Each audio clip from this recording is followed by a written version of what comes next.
And then the other testimony I wanted to share is just like the miracle of how God does things that we just can't do with modern medicine. And so the facility we were working at in Kapsawar, Kenya is very kind of rural. They don't have any specialists, no MRIs, no CTs. Most of the labs they don't even have. So we had this lady come in, and she's like 40, she's pretty young, she's like 43, and she's coming with fevers and altered mental status. And she had just been discharged from a different hospital where they had diagnosed her with malaria, and she hadn't gotten any better, so they brought her to our hospital. And we're like talking with the family, and we're trying to get more of a story, because she just seems really, it doesn't seem like malaria, like there seems like something's going on. And the family is kind of cagey. We ask if there's any past medical history, and they're like, no, like she's been really healthy, everything's been fine. But after we spend like 20, 30 minutes talking with this patient's family, which in the United States, I feel like we wouldn't have that time to be able to do that. But as we were talking with them and like really like building trust and building rapport, finally the family's like, well, actually, there is this thing. She was diagnosed with HIV like 6 years ago, but she stopped taking her medicines because she didn't want to take them anymore. And that's like a huge like game changer in like the differential diagnosis. So we get like all the labs we can on her, and her CD4 count, which is like the cells that fight infection, was down to 64. That's really low. Like that's almost like it's almost non-existent. That means you're open to every kind of opportunistic infection possible, like fungal stuff, like everything.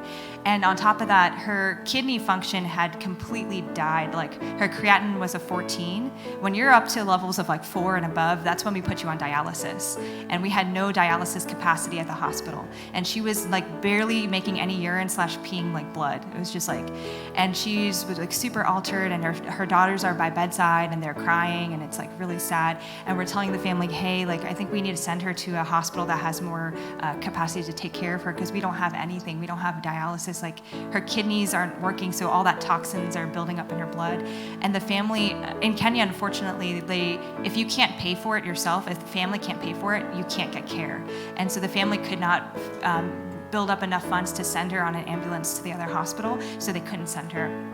And so all we could do really was we prayed for her, and we did give some basic antibiotics, but that was not going to fix her problem. So we were just praying for her. And then I got COVID, so I didn't see her for a week.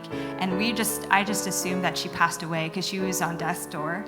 And like when I finally came back after my quarantine, I was looking for her, and I see this lady, and it's like not even the same person. It's like she's sitting up, she's talking, she's she's eating, and she's actually asking to go home because she feels so well. And it's the same lady. And like all of her labs had gotten significantly better, like all these like things. And I know for sure it is not the medical care that she received, because she didn't receive much. Like that was really an answer to prayer. And she had been struggling with depression for a while, which was part of the reason why she had stopped taking her medications. So it was really an opportunity. We got her connected with the chaplains, and they were able to really pray with her and stuff. But anyway, it just kind of goes to show like there's a lot of limitations to what medicine can do, and that's not like what she really needed. I feel like almost like God was giving her an extra chance so that she was able to take care of some of the mental and spiritual needs that she had. So anyway, all of this is to say that like God is really good. There's a lot of need out there, physically and spiritually, and God's calling us all to take part of that, just like James and everyone else was sharing. And so maybe in our circle right here, and there's also people out there, countries where there's really no Christians that need to hear the gospel. So anyway, thank you.